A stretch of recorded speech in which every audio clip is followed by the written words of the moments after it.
Hello, everybody. Cloud here. Yeah, it's me.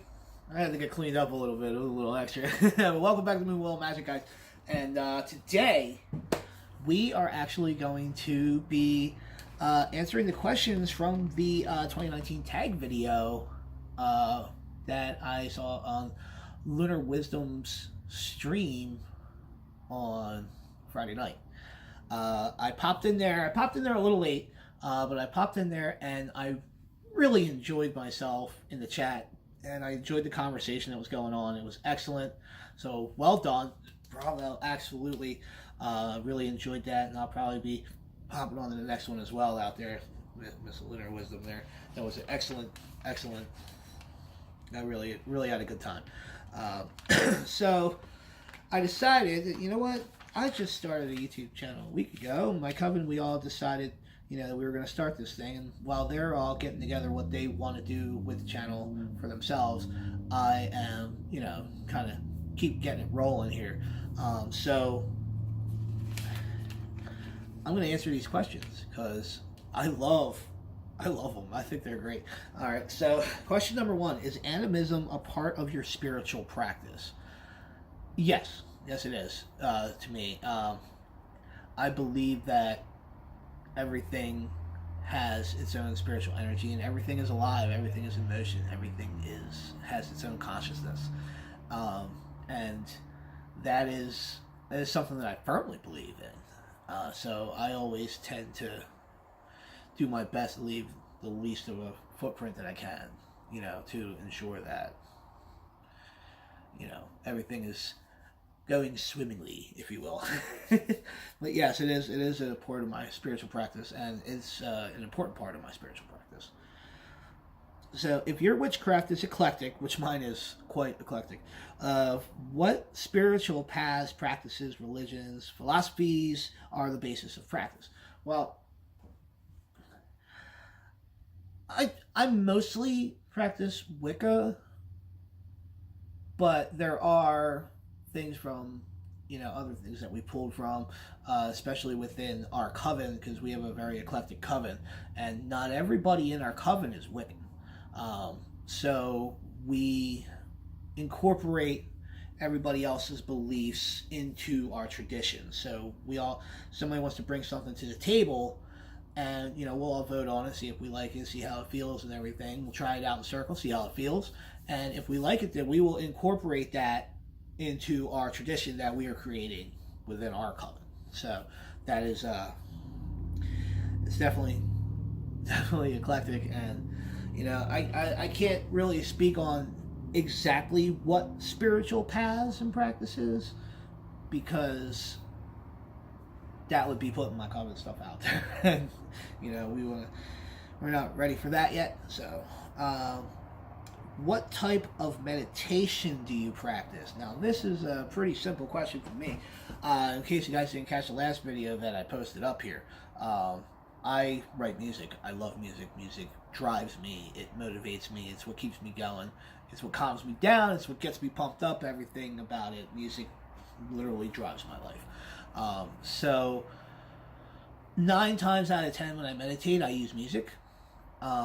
Some form of music, one way or another. I've actually written a few guitar meditations, which are things that I'm probably going to post up so that you guys can, try meditating to it and, go on a little ride. So that is definitely a big part of my meditation. So that's basically it on that point.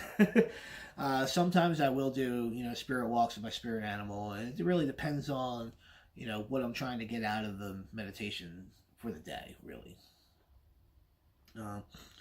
Is your craft ritualistic in nature, or is it more spontaneous and intuitive? Now that, I kind of see that as a bit of a trick question. You see, I'm in a covenant, we do have a tradition, and a lot of you people who are in covenants, you have your own traditions on how you do things, and it is quite ritualistic.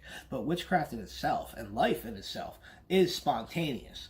You never really know what's going to happen, as opposed to what kind of spell you would want to write and when.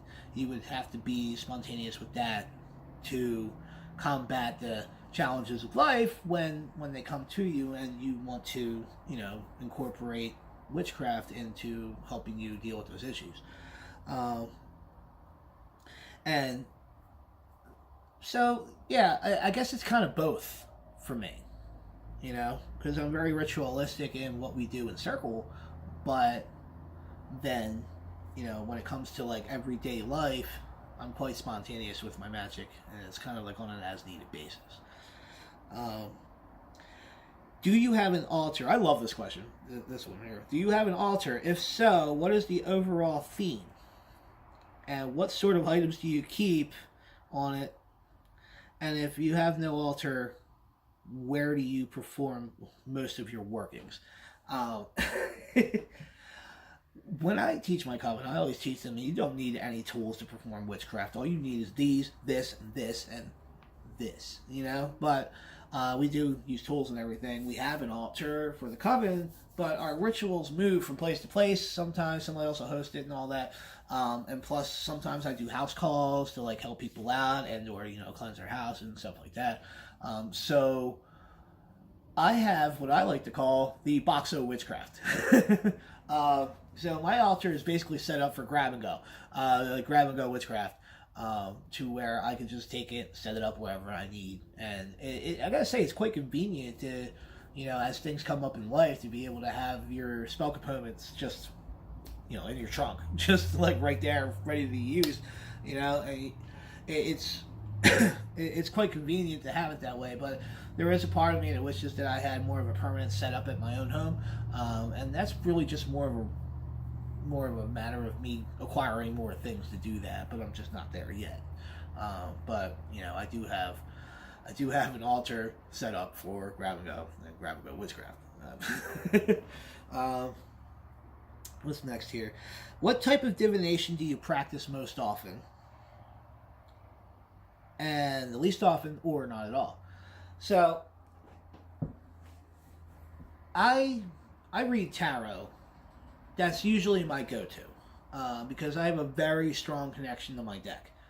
I'll be reading cards, and sometimes I'll even be able to pick out what card's going to come out next, because I just have that kind of a connection with my deck. So that's usually my go-to. Now, I have dabbled with reading runes when I was younger, and as I've forgotten most of that stuff. But, you know, it's something that I probably would say I do the least often. And I'm also studying a couple other forms of divination right now. I'm studying palmistry, and that is something that I am more of like an active practice right now. And I wouldn't say that I am ready to, you know, go sit at a pride event and read palms. I'm not there yet with that. And I've also been studying astrology, and, you know, birthing charts, and, you know, tracking the stars and all that. And that is still kind of on a reading level. We haven't put that into actual practice yet. So yeah, definitely tarot is where I go. So let's see here. What 5 words describe your craft? I would say protective, safe. I'm very safe with my magic.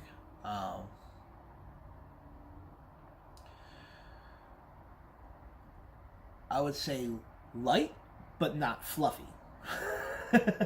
I don't. Like I said, I don't consider myself a fluffy, but I tend to not, you know, mess around too much with the darker side of things, if you will. You know, white black magic. Like I said, that doesn't exist in my eyes. It's just the intent that you put into it that makes it do what it is. And let me see here. I got 2 more words I got to think of.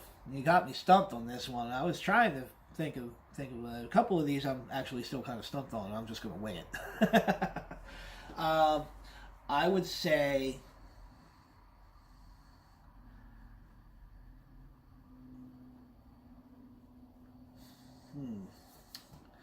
I don't know. I don't know if I could fully answer that question. 5 words to describe my craft. Let's see here. We got protective. We got safe. We have light. And then I guess we could say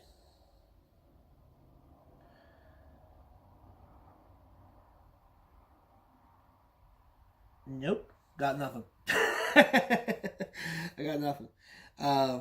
Let's go move on to the next answer. What is the title of the current or last witchy type book you've read, and would you recommend it? The last book that I read, I have right here for this purpose, okay? It is Besom, Stag, and Sword. This book is excellent. I would recommend it to anybody. I really, really, really enjoyed how it flows and how it works and everything. It's absolutely amazing. It definitely walks you through the path that is described in the book very well, and it's a light read too. It's not too heavy of a read, so it's very nice. I really enjoy it, and so yeah, that's from Christopher Orapello and Tara Love McGuire. Okay, and they're from my local area. I know them, but I don't we don't hang out. You know what I mean? But, like, I see them at events and stuff like that, and every now and then we'll chat here and there. It's a very, very, very good book. I'm really proud of these guys for getting it out. They've been working on it for a very long time. So Tara even signed this for me at the South Jersey Pagan Pride Yule Bazaar back in December. And this is funny. I also took the opportunity. It's a funny little story. I actually took the opportunity on purpose to give Christopher Orapello his first annoying fanboy moment. So he's sitting there and he's eating lunch. And I just took the opportunity. I was like, this is going to be hilarious. And I ran up to him with the book, like, oh my God, could you sign this book for me? He was like, can I finish eating? I thought it was hilarious. So sorry about that if that annoyed you there, Chris, but it was really awesome. Those two also have a podcast down at the Crossroads. I'm just going to hold this little flyer up, but I'm going to link that in the description because it's an excellent podcast. Those guys talk about a lot of events. There's pagan music involved, and it's wonderful, and they're great people. So, I know that was like a shameless plug for their book and everything, but yeah, you know what? I got no shame with that. Those guys, they're putting in the work. They're doing good work, and I really respect that. So definitely check that out. All right. Let's see here. Number 9. What YouTube channel or channels are you watching most frequently at the moment? Well, seeing as we just started this Coven YouTube channel up a week ago, I've been finding myself watching a lot more pagan YouTubers lately. There's pagan YouTubers that I've watched for a few years now, when I was always thinking about, like, maybe I should do that. So I watch Lunarwisdom. I watch My Pagan Life. Kitty, she's pretty cool. I appreciate that. I watch Hellbound Heathen. I think his channel is awesome. Very thought-provoking ideas, and I really appreciate what he's doing out there. It's really good stuff. And I watch Pagan Perspective. I like the collab aspect of it. How there's a lot of different people involved and all that. Same thing with Starting Out Solitary. I've been watching them lately as well. Now, non-pagan YouTube channels, I have been watching the crap out of Randomania lately. And I'm a huge gamer. I love retro gaming. And yeah, that was pretty brutal. My camera just alright, so the last question, guys. If your witchcraft or spiritual practice was a TV show or a movie, what would be the title? So, being ex-military myself and being an out pagan when I was in the military was actually quite difficult for me. I was constantly defending my beliefs and or explaining my beliefs, which I have no problem explaining, but defending is a little bit of an issue with me. and I was, ridiculed a lot for my beliefs and left out of a lot of things. And I even had to sign my fame into the arms room because it's a knife and yada yada. You can't have that in the barracks and blah blah blah.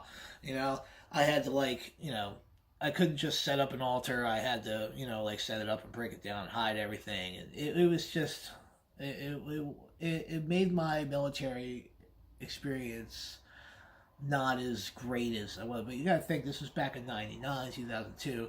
Things weren't really accepted as well back then. It was kind of like on the coming up of acceptance, but not. It wasn't there yet. And so I would probably say that the movie or TV series of my witchcraft and spiritual practice would be Private Pagan. PVT, period, Pagan. Because that's what I was. I was a private pagan. And, I actually think that would be an interesting show. But yeah, I actually learned a lot of how to cope with a lot of issues, and a lot of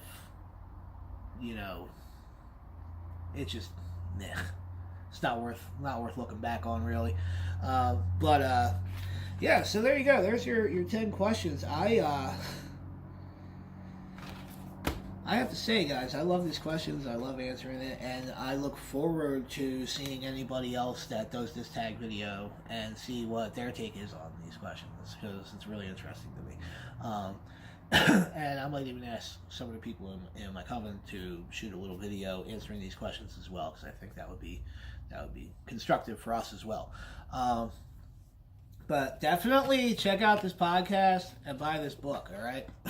Or at least borrow it from someone and read it, okay? But buy it, because it's a keeper. It's definitely something that you'll be able to go back and look into over time, all right? And plus, like I said, they're good people, and they work really hard on that, so definitely,